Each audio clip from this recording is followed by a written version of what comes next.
Art. Yeah, that's a passion of mine. How'd you get into it?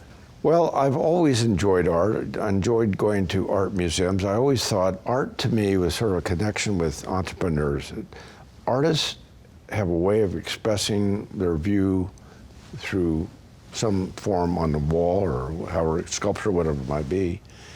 And they are very independent people, generally speaking. And so I thought, in terms of my business, I thought that, artists can do it, we can do it. So if we have ideas, we want to do it, we can do it.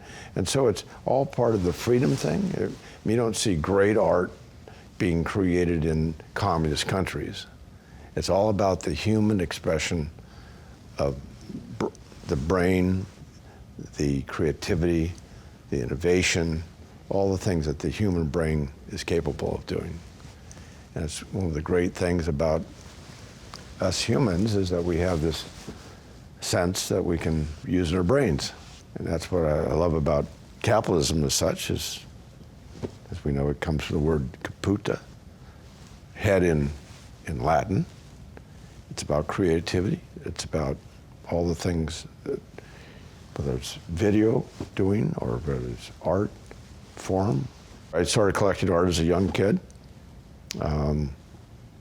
And my wife enjoys art, and so I ended up being the chairman of the Museum of Modern Art here in San Francisco, built a new building, all those kinds of things, and created a wonderful collection for ourselves, most of which will end up going to a museum. You have museum quality pieces. What are some of your favorites?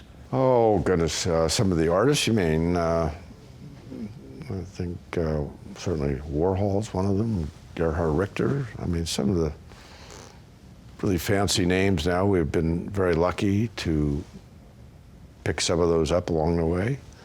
I mean, through your hard work. Hard work.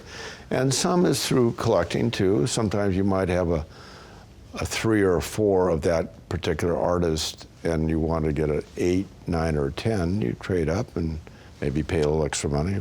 Some wonderful Pollocks that we've had. So we've been very lucky in our collecting. How often are you buying and selling art? My wife is doing most of that now. Carrie says that might be why you're so into it, because Helen likes it. She knows it much more in depth than I do.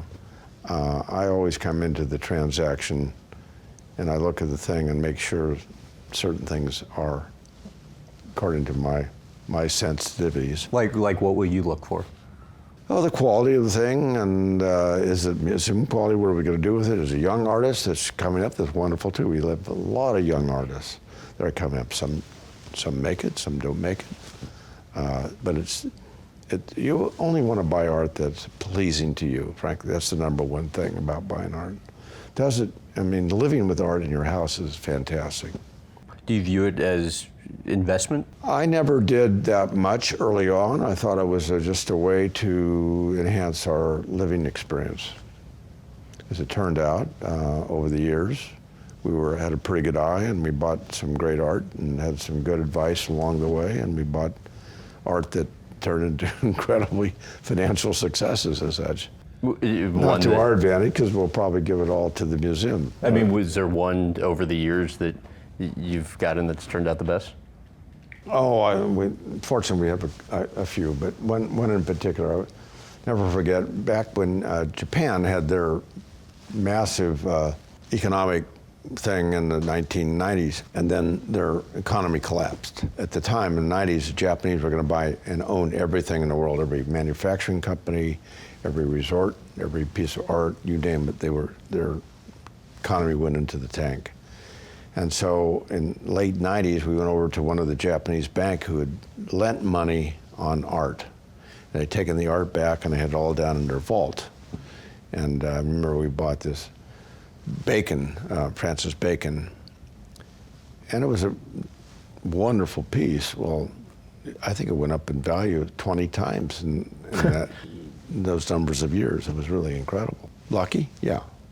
But it'll go to a museum too.